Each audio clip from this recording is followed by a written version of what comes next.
Good evening. It's 8 o'clock. The top headlines tonight in a shocking incident. 6 Assam police personnel have been killed in firing, by Mizoram forces. This on the Assam-Mizoram border as clashes take place today. There's firing, there's stone pelting. The Chief Minister of Assam confirms that 6 Assam police jawans have been killed. Both Chief Ministers tweet the Home Minister Amit Shah to intervene.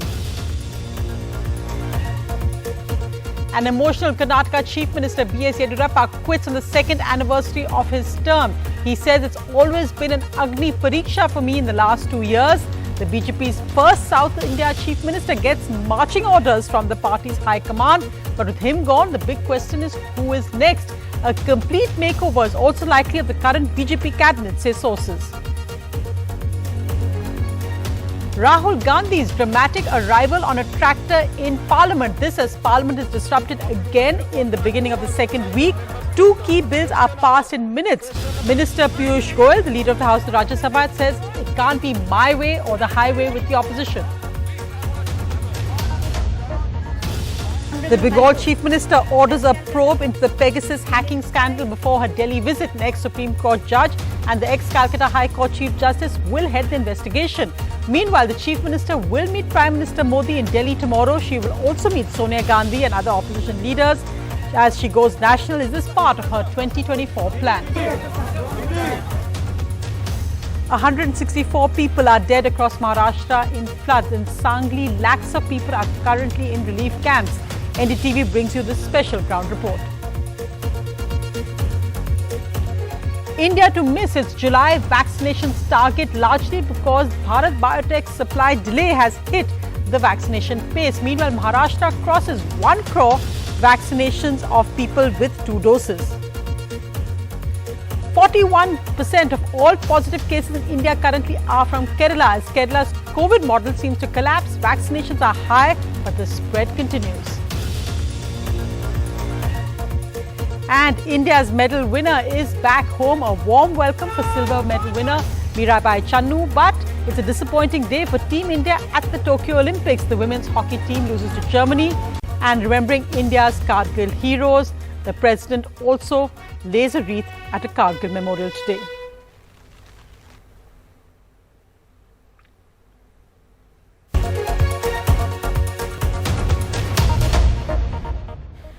But the breaking news coming in tonight at 8 o'clock is the clashes between Assam and Mizoram on the border. Just listen to this gunfire.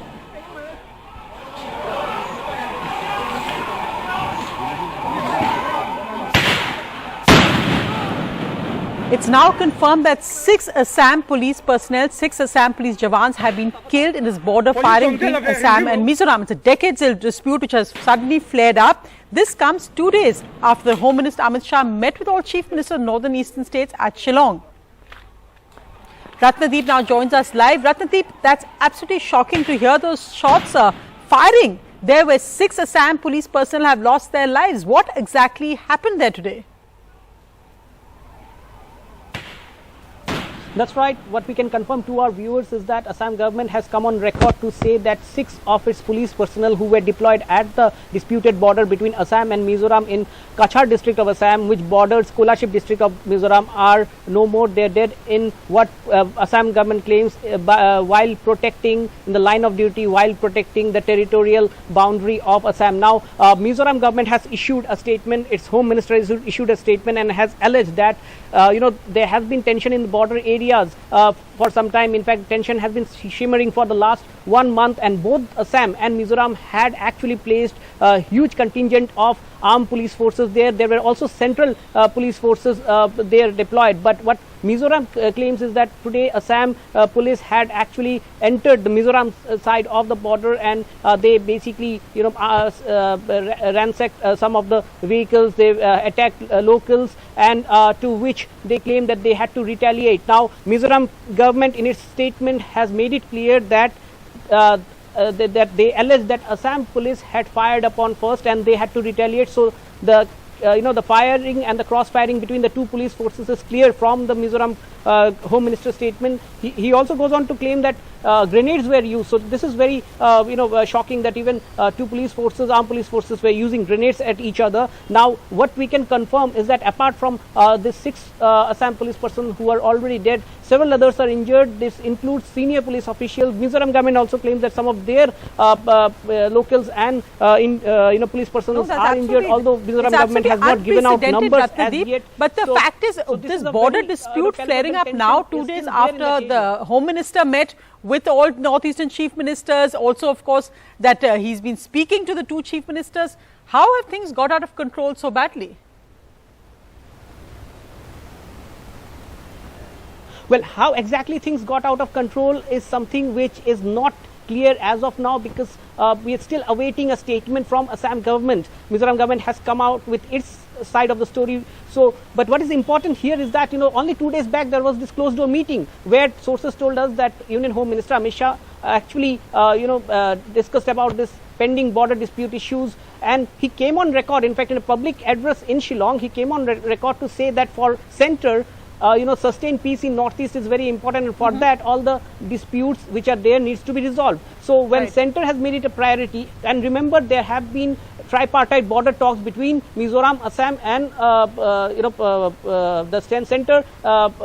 It has been taking place only last month. It has taken place, so the talks are already on. No, Ratna, and therefore, I think the fact remains that what's absolutely shocking and unprecedented is that we are seeing this kind of firing between 2 Indian states. So the firing over the border we're talking about here is between 2 Indian states. So it's really, really tragic to see the death of Assam police personnel there, and grenades and firing happening, stone pelting, though we've seen on many borders, but this is really, really shocking. Thanks so much, Ratnadeep. We'll keep coming back to you for latest updates. But let's go across to what was the big political story tonight. That, of course, was the exit of the BJP's first chief minister from South India. Maya and Akhilesh joining me. But first, we'll just go across to what happened actually as an emotional chief minister broke down today.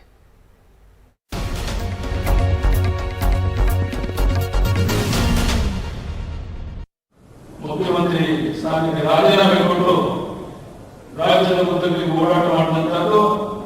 Emotional, tearful.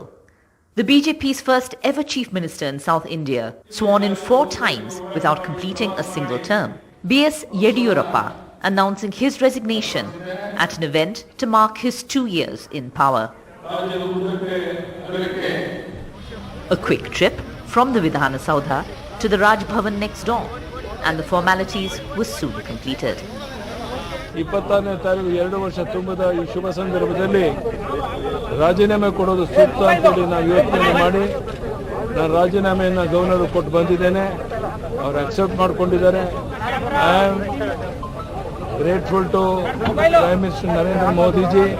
Speculation over his resignation had peaked after his sudden trip to Delhi earlier this month. It came in the backdrop of vocal complaints against him by some state party colleagues for his style of functioning, and against his son Vijendra for alleged interference in state affairs. At 78, Yediyurappa is well over the BJP's unofficial age limit of 75 for public posts. He would be 80 at the time of the next state elections. And many corruption charges against him over the years would not have helped his case. But he built the BJP in Karnataka and has been far and away their best known and most charismatic leader. Naming the successor to this powerful Lingayat leader will be a challenge. The Lingayats are a large and powerful group in the state and are largely seen as a BJP vote bank. It is natural. He was very much emotional. Any thoughts on who will be next? Who will take over? No idea. It is left to the High Command. BJP leaders are tight-lipped about the name of the successor of Mr. B.S. Yediyurappa. They are saying that the entire process may take 2 to 3 days. Though the party leaders say that the new leader will be young and he will be chosen keeping the caste equations in mind. Former Congress Chief Minister Siddaramaiah tweeted that the change wouldn't make much difference to the state.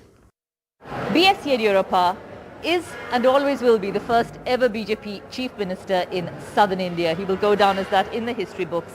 He says he will dedicate the next years of his life to building up the party, to building up the BJP in the state. Speculation, of course, of his resignation came after his meeting with Prime Minister Modi. but he chose the occasion of his second anniversary in power to make that tearful, emotional announcement that he would be stepping down. He will be a very hard act to follow for whoever the BJP chooses to succeed him. With DM Kumar, Maya Sarma in Bengaluru for NDTV. Well, Maya, very interesting developments there. And Akhilesh, because of course, when you have the larger message that has gone out with the Chief Minister breaking down there, making it very clear, whatever he said on record, that this was not his decision. So in that sense, again, I think Karnataka Chief Minister being reminded that the vote getter, the vote catcher there is not him, it's not the personality, but the larger BJP and of course the Prime Minister. How is that message going down in Karnataka?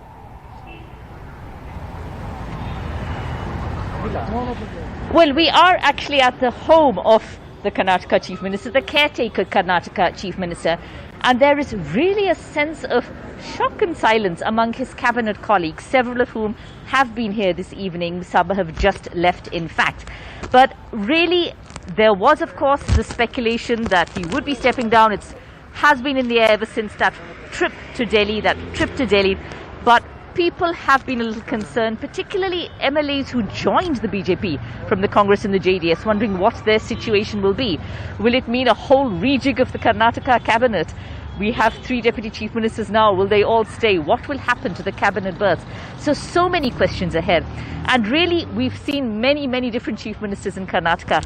But I don't think I've ever seen a time where so many potential names are being thrown up. Usually we have a short list of about 4 or 5 or 6 names as potential chief ministers. But the number of names that are surfacing in speculation now is really enormous. B.S. Yediyurappa, of course, 4 times chief minister, never completing a term. He has been, of course, pretty much forced to step down after the very different factors that were mentioned. But he is still a busy man, as ministers or former ministers actually leaving his house now. You can see the interest of the media, the local channels, just outside his home as ministers continue to leave. He's still talking to people here. We still don't know who his replacement will be, but we're expecting to know in a couple of days' time who will replace B.S. Yediyurappa.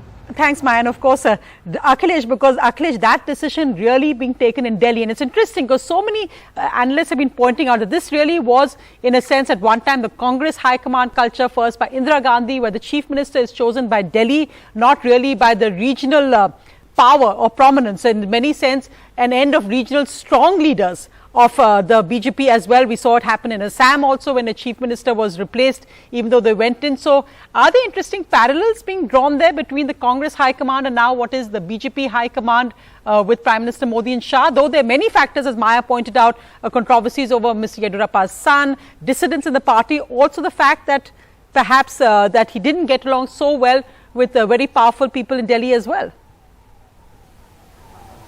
That's right, Sonia. In fact, the parallels are being drawn with the Congress high command culture, because BJP high command has never been so strong as it is today.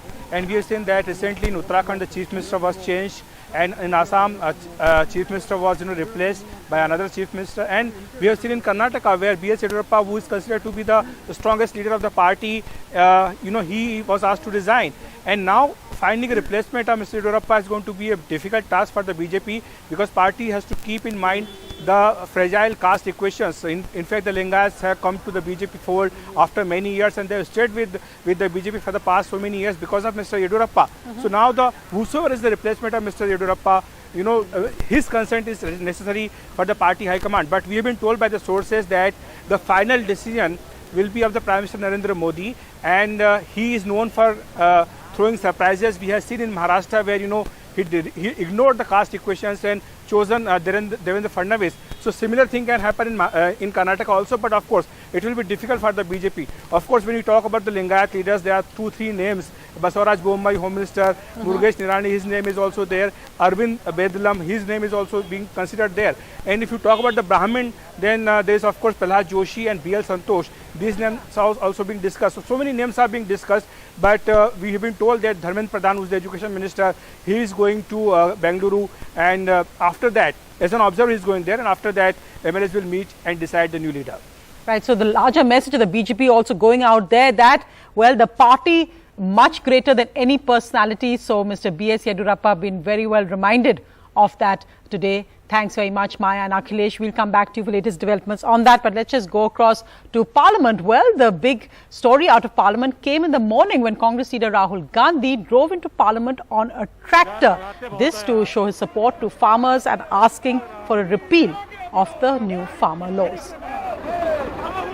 हम जो किसानों का message है उसको हम parliament तक लाए हैं।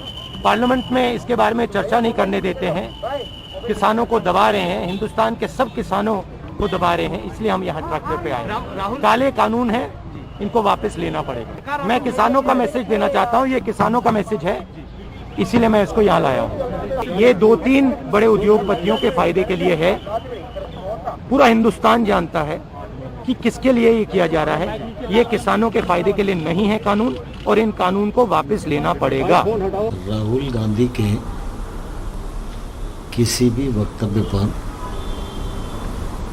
कांग्रेस के लोग भी सिर्फ उपहास ही उड़ाते हैं।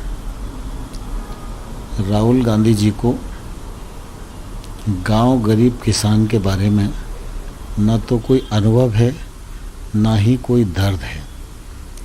अपने राजनीतिक वर्चस्व को बनाने की असफल कोशिश में दिन प्रतिदिन झूठ बोलने के वो आदी हो गए। Well, the other big headline tonight, over 160 people have now been killed in Maharashtra because of the devastating floods. Saurabh Gupta joins me from the worst affected district in Maharashtra, which is Sangli, where lakhs of people have been evacuated. Let's just look, Saurabh, at that special report.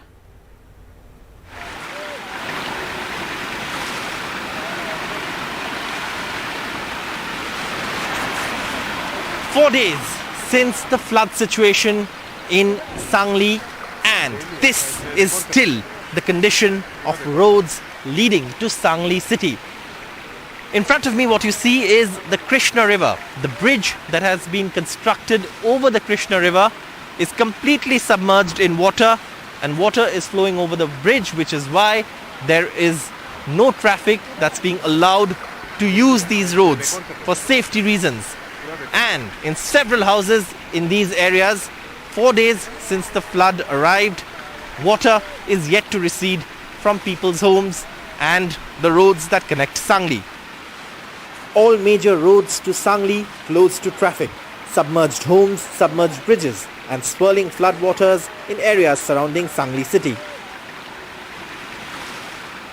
Bhilewadi, one of the worst affected areas, had about 10 feet of water. Electricity board आपको दिख रहा होगा, वही कल सुबह हमने मगरमच्छ देखा था। ठीक है। खेत में से आया था वो मगरमच्छ। यहाँ पे बहुत मगरमच्छ हर रोज देखे जाते हैं। अच्छा। तो उसी का डर रहता है। कल से पानी थोड़ा थोड़ा उतर रहा है, लेकिन 60 फीट तक वो बिलोड़ी पातळी थी। अच्छा। अब ब्रिज पर 10 फुट तक पानी है। Cattle and livestock have been moved to safer areas. 32,000 animals have been moved to animal shelters. Residents of these areas are still living in relief camps and are now beginning to clean their homes. Nearly 2 lakh people in Sangli are living in relief camps as over 100 villages are submerged. Guardian Minister for Sangli, Jayant Patil, Minister Vishwajit Kadam and Deputy Chief Minister Ajit Pawar had to take a boat to reach these areas. They spoke to villagers and visited a relief camp. The rainfall is increasing. I spoke to the district authorities and the evacuation process started immediately, much before we reached to the peak.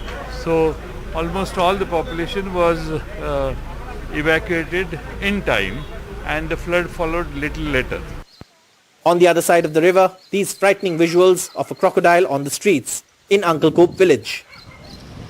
Not just villages in and around Sangli, but also the city itself has seen massive flooding in sudden torrential rains in the catchment areas of the Krishna River. Even the Sangli prison has been flooded and several areas of the city are still inundated, including the main market areas. Floodwaters have finally started receding in Sangli district and Sangli city, but authorities say it will take at least 24 hours more for floodwaters to recede completely. For the residents of Sangli, it's been 4 days of hell. But in the midst of all these bad news, there's one silver lining. The district hasn't reported a single death due to floods yet. With camera person Rajendra Dayalkar in Sangli city, Saurabh Gupta, NDTV. Saurabh joins me now live from those relief camps. Saurabh, those visuals absolutely unprecedented. Sangli seems to be really turned into a entire town into a river there. What is it like for people there who now have to pick up their lives and are currently in relief camps? Well, you know, Sonia, we've been visiting most of these villages that are completely inundated, and we visited one village called Sangalwari, which is on the outskirts of Sangli, which is cut off from where I am, Sangli city. If I have to go there again, it will take me 4 hours because we'll have to go back all the way upstream and then cross the river because anything downstream is completely flooded. But here at this relief camp, you can see people from that village also who are here. They've been kept here. They've been, the arrangements have been made for their food and living. And then, of course, they've also been given accommodation here till, of course, the flood waters recede. I'll try and get one of them very quickly to tell us, आप यहाँ पे कितने दिन से है और घर का आपका क्या स्थिति है? हम यहाँ से 4 दिन से हैं और हमारे घर में पानी आया था. जैसे ही पानी बढ़ने लगा तो हम कहाँ जाए, हमको प्रश्न पड़ गया, तो हम इधर आए. हाँ, इधर यहाँ पे सब ठीक ठाक है? हाँ सर. और घर में कितना पानी है? घर में तकरीबन बहुत पानी है अभी. कितना? तभी सीलिंग तक? अभी एक 5 फुट तक पानी है अभी. So 5 feet of water in their homes, that's what the situation is. At least till the time the water recedes, they'll be here, they'll be looked after. But the bigger worry is, of course, compensation, rebuilding, all of that, because everyone seems to have suffered in this flood with almost everything they possess being washed away. Thanks, Saurabh. Thanks very much for those updates. This is also the time, of course, when the state is battling COVID. And let's just look at the latest COVID data. And, well, this is worrying news that after a 70-day decline, that's over 2 months, the average daily cases have risen 4 times in just 8 days. In fact, the active cases are up by over 5,600 in the last 4 days. And the reproduction number, that's the rate in which infection spreads, has also risen sharply to 0.98. Just under 1, higher than 1, indicates a greater spread of cases. So we can see for the first time in 34 days, the daily positivity rate has gone to over 3%, with 52 districts reporting an over 10% weekly positivity rate, 56 reporting between 5 and 10%. But the main contributors remain Kerala and the Northeast. Let's just look at the last 24 hours daily numbers. So, in the last 24 hours, we have just over 39,360 fresh cases, just slightly less than yesterday. Remember, Sunday testing is usually lower. Deaths are down also as well at 416. Tests, of course, down by over 32%. And vaccinations are up slightly. As of 5:30 p.m., there were 55 lakhs. So, that is some good news that the vaccinations are going up. The daily positivity rate, as we reported, is 3.4%. But let's just go across to Meher Pandey, who joins us with what's worrying numbers that India is missing its July's vaccination target. Concerning thing at this time is that India is set to miss its vaccination supply targets for July. The centre had said in an affidavit to the Supreme Court that 51.6 crore doses would be made available for administering by the 31st of July. Now, with just 5 days to go, the Ministry of Health has said that 45.5 crore doses have been made available for administering. This is a shortfall of 6.2 crore doses overall. Now, why is India behind on its vaccination supply targets? The weak link here is Bharat Biotech, the manufacturer of Covaxin. Because of a very complex and time-consuming process, Bharat Biotech has been behind on its vaccination supply targets this entire year. Bharat Biotech had earlier committed to giving 6 to 7 crore doses from July or August. But the health minister has said recently that they've revised their commitment to 2.5 crore doses in July and 3.5 crore doses in August. Now, this is also at a time when COVID test positivity is on a rise in certain areas. 52 districts had a weekly test positivity rate of over 10%, up from 47 districts last week. 56 districts had a weekly test positivity rate between 5 and 10%. This is also up from 54 districts last week. States in the northeast are contributing most to this rise in cases. Mizoram reported a massive 81% increase in higher cases on average this week than the week before. Meghalaya reported 35% increase, Kerala 16%, Manipur 11% and Arunachal Pradesh 1%. Thanks for that update, Meher. Meanwhile, some good news. Maharashtra has crossed 1 crore vaccinations. That's of people who've had both doses. That was tweeted by Aditya Thackeray, saying that despite the tremendous natural calamities, Maharashtra has set a benchmark of being India's first and only as yet, and we hope for many more states soon, he says, to fully vaccinate 1 crore people. But the big worry now is coming from Kerala, where the positivity rate is growing. And of course, the worry also is that Kerala's COVID model, which was at one time really an example for the entire country, seems to have collapsed. Student leader Eric Stephen has been on fast for over a week in Thiruvananthapuram, protesting the decision of APJ Abdul Kalam Technical University to make exams offline for 2.5 lakh students. Over 35 students are reported to have tested positive after offline exams. We are questioning this thing, and unfortunately the government and the university is not with us and it's not with the students. Unfortunately they are playing with the life of students, and the university will be answerable if something bad happens due to this examination. Kerala's COVID figures have been worrying. It has accounted for 41% of all cases in the last 1 week, and is the only state to cross 1 lakh cases in a week in the last 7 weeks. The positivity rate has been over 11% and growing. Over 10 districts in Kerala have reported over 10% weekly positivity rate, up from 7 districts in the previous week. The irony is Kerala is one of the fastest vaccinating states in the country, having fully vaccinated nearly 21% of adult population. But the latest Sero survey shows only 42.7% of antibodies, as against a national average of over 67%. As of now, Kerala is the leading per day cases in COVID. So we know that there's a plateau always after every peak, and this seems to be a plateau phase after the second wave in Kerala.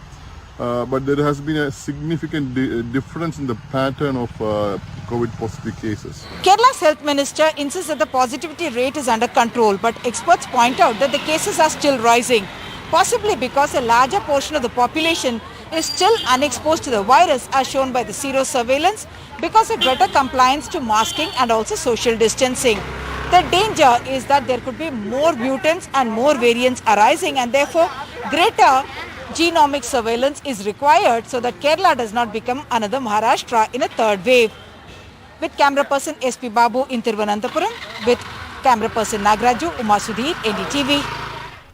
We'll take a quick break now, but after that we'll go back to the breaking story. 6 Assam police jawans have been killed in firing on the border with Mizoram. Why is it that the border of 2 Indian states has now become so controversial and violent? More on this after the break.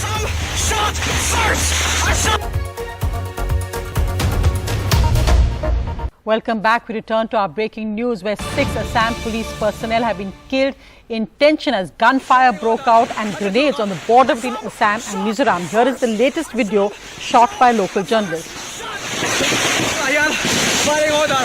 Assam shot first. Assam draw the first shot. Firing order. Assam shot first. Assam draw. So, can you imagine this is happening on the border of 2 Indian states, 2 days after the Home Minister met with both the Chief Minister and all Northeastern Chief Ministers? Here's what the Mizoram Home Minister had to say on what caused this violence. The entire development has been quite unfortunate. It all started with the Assam police aggression into the duty camps of CRPF and Mizoram police near Vairengte auto rickshaw stand. With the intervention of the Union Home Minister, who spoke to both the Chief Ministers, Assam police have withdrawn from the place and the duty posts have been handed back to CRPF personnel. The government of Mizoram strongly condemns the unjustified act of the government of Assam in this. So listen to this video of the gunfire between the 2 states' police.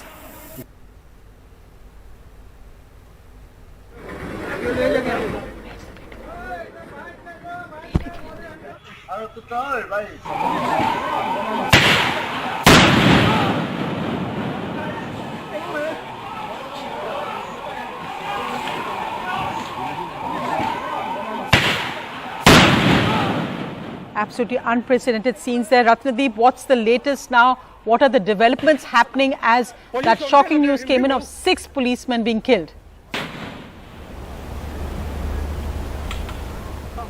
That's right. In fact, a short while back, the Forest Minister of Assam, Parimal Shuklavedya, who is also the local MLA from that area, he has issued a statement saying that as many as 61 civilians have sustained injuries. So this is a huge number, although we are still awaiting our official statement from Assam government where the total number of people who are injured, including policemen and civilians, would be given out. But Assam government has already confirmed that 6 police personnel have already died in this violence which has taken place from noon till 6 p.m. That's what, for 6 hours this mayhem continued across at the disputed border between Assam and Mizoram. In one side you have Kachar district of Assam, on the other side you have Kolaship district of Mizoram. Now Mizoram has not given out how many people are injured on its side, although it claims that its civilians and policemen have also sustained injuries. But those videos of gunshots going all over the place clearly suggest that there was a complete chaos in that area. What really triggered it is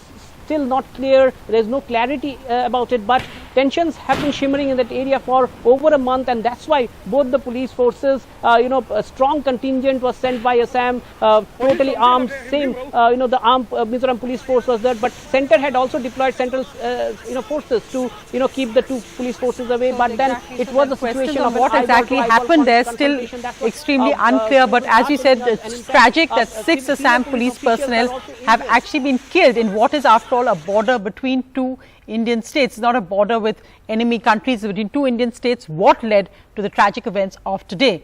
Meanwhile, a quick look at other news. Well, farmer leaders have announced that their next phase of agitation will be in Uttar Pradesh and Uttarakhand, both states going to elections early next year. They said they will do in Lucknow what they have in Delhi. A press conference addressed by Bharatiya Kisan Union leader Rakesh Tikait and other leaders. But today, let's go across to Delhi, where the farmers' mini parliament continues, and today the focus was on women farmers.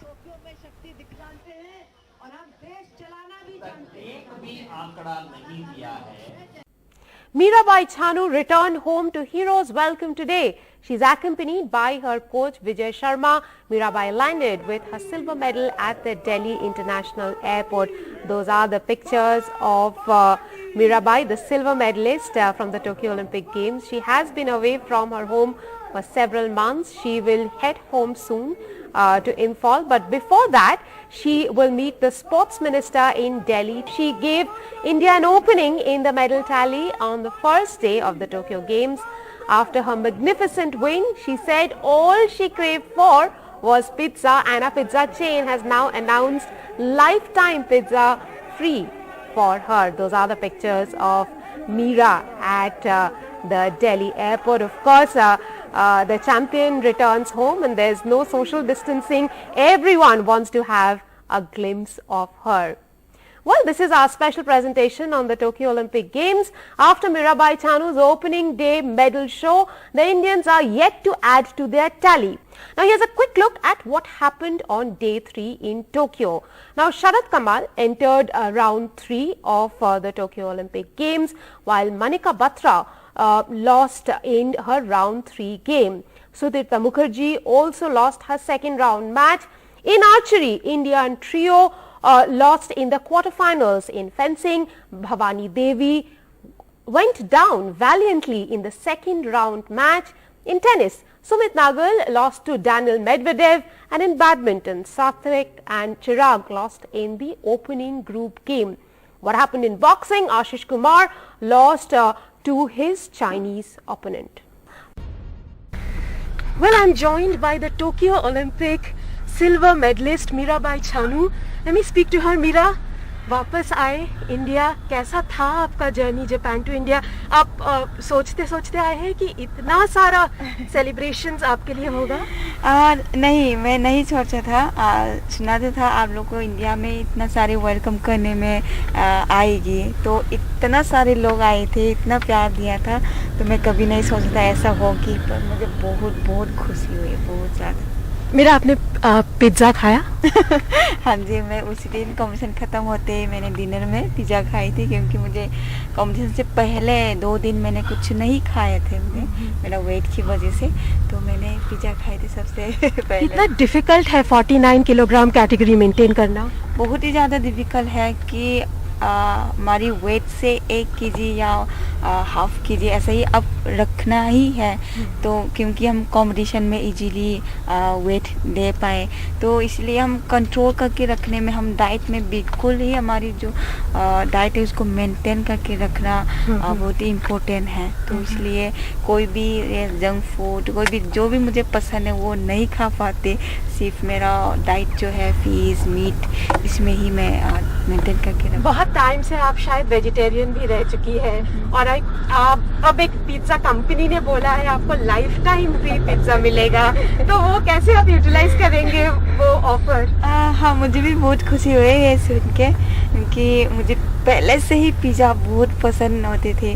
जब भी मैं junk food खाने का मन किया तो मैं pizza ही order करके मैं खा लेती। तो अभी शायद डोमिनोज वालों ने मुझे पूरा पिज़्ज़ा हर दिन या जब भी चाहिए खाने के लिए मुझे ऑफर दिया, तो मुझे बहुत अच्छा हुआ। और खास मेरा जो पटियाला में मेरा पार्टनर जो ट्रेनिंग किया है, उनकी बहुत खुशी हुई है सुन के, बोले थी मेरा दीदी के साथ हम रहे हैं तो पिज़्ज़ा खाना में मिलेगा, वो लोग भी बहुत ज़्यादा खुश। मैंने सुना कि जैसे ही आपका इवेंट खत्म हुआ, मेडल आया, तो आप अपने जो मेट्स हैं पटियाला में आपने वीडियो कॉल किए और वहाँ पे जश्न शुरू हो गया था सबसे पहले। हाँ, उसमें और आप लोगों ने भांगड़ा भी किया? जी, पटियाला में अभी जोरमी बच्चे 4-5 लोग हैं मेरे साथ ट्रेनिंग किया थी तब से 5 साल से, तो वो लोग इतना खुशी हुई थी कि वीडियो कॉल में मुझे भी उनकी साथ शामिल हो गई थी, तो हमने डांस किया बहुत ही अच्छा हुआ। बहुत मेरा जब आप गए टोक्यो, आप तब से ही बोल रहे थे कि मेडल आपको जरूर मिलेगा, ये कॉन्फिडेंस कैसे मिला आपको, कहाँ से मिला कि जरूर मेडल जरूर आएगा? हाँ, ये कॉन्फिडेंस मैंने रियो से ही पूरा सीखा था। रियो में जो मैंने फेन किया था, तो इसी दिन से मैं पूरा ऐसा हो गया था, मुझे नेक्स्ट ओलंपिक में या नेक्स्ट कंपटीशन जो भी में मुझे मेडल लेना है, अच्छा बेस्ट परफॉर्मेंस देना है, तो इसमें से मैं कॉन्फिडेंस भी मिला। और मेरे सर ने, विजय सर ने मुझे बहुत ही मोटिवेशन दी थी कि रियो में जो भी फेल हुआ उसको भूल के आगे का तैयारी करने में बहुत सारी मोटिवेशन दिया था सर ने, तो उसकी सर की वजह से मैं आज तक इधर पहुंच पाई हूँ, मेडल लिया। और बीच में इंजरी भी था आपको, इंजरी के दौरान फिर कोरोना वायरस लॉकडाउन, उस दौरान कैसे आपने मेंटली अपने आप को प्रिपेयर किया, क्योंकि आपका गेम फिजिकल है साथ साथ मेंटल भी है? हाँ, लॉकडाउन की टाइम में हम ट्रेनिंग बिल्कुल छोड़ दिया था, हम नहीं कर पाई थी। तो लॉकडाउन ख़त्म होने के बाद हम ट्रेनिंग करनी शुरू किया था, तो मेरा काफ़ी दिन रेस्ट करने के बाद ट्रेनिंग हुआ तो इंजरी होने लगी थी। तो उसी टाइम में हमने अक्टूबर में USA का हमने प्लान किया था, तो इसी में हम सिर्फ 20 डेज़ के लिए ही हमने प्लान किए थे। तो उसी टाइम में ट्रेनिंग भी अच्छा हुआ और जल्दी हमने एशियन चैम्पियनशिप में वर्ल्ड रिकॉर्ड भी तोड़ी थी, क्योंकि बहुत ही हेल्प हो गई थी मैंने USA जाके ट्रेनिंग करने में। तो इसी की बात रिकवरी काफ़ी अच्छा हो गया था। हाँ जी। मेरा एक आखिरी सवाल, घर पे बात हुआ है, अगला प्लान क्या है आपके लिए? अभी हाँ, घर से बात हुआ है, मम्मी भी बहुत बिजी है अभी, सारी लोग मम्मी को मिलने घर पे सारे लोग हैं, तो मम्मी भी काफ़ी बिजी है और खुश भी है, सारी फैमिलीज है। तो मैं कल घर जा रही हूँ मणिपुर, तो थोड़ी देर में घर में रहूँगी, मम्मी लोग के साथ में इंजॉय करूँगी।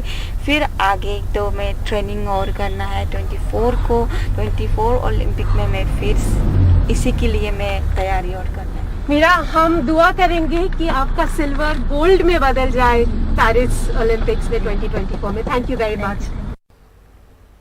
The fantastic Mirabai there. A quick look at some other news. Well, the Sensex and the Nifty snapped their two-day winning run, dragged down by losses in the index heavyweight Reliance Industries after it reported a 7% decline in net profit in the quarter ended June the 1st. So the Sensex down by over 123 points.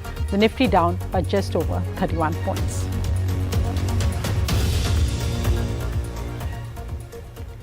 And as we end tonight, it is today Kargil Vijay Divas, and India is honouring its war heroes 22 years after the Kargil War victory.